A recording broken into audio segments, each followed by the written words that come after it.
Matapos malamang mabubulok sina Denise Cornejo at Cedric Lee, ay talaga namang lumabas ang totoong kasiyahan sa puso ni Vong Navarro.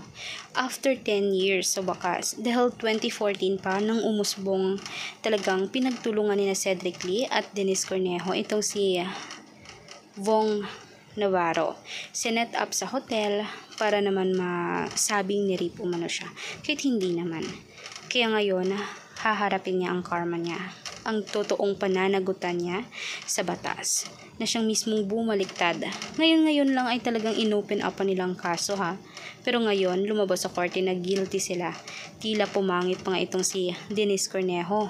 Tumaba at maraming netizen ang umakala na hindi siya. Pero kuhang-kuha naman ang buong pangangatawan, kahit ilong mismo, mata, bibig ni Denise Cornejo ay talagang sumang-ayon doon sa picture na nakayelo. Humihingi umano sila ng depensa na sana naman umano ay sa pagsusori nila in a public apology ay sana i-cancel na umano ni Vong ang kanyang reklamo noong 2014 pa. Matapos ding nakulong si Vong, ay gusto ni Vong ay pagbigyan naman ng kanilang sariling karma ang dalawang ito. May kasamahan pa silang isa na talagang naging backup. Ibang-iba na talaga ang kuha ng pagmumukha ni na Cedric Lee matapos siyang mabilanggo kasama si Denise.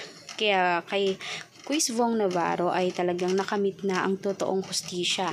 Maging ang mga batas sina Idol Raffy Tulfo ay talagang gigil na gigil sa dalawang to, na sobrang ang kakapal ng mukha, nagreklamo pa na mainit umano sa selda.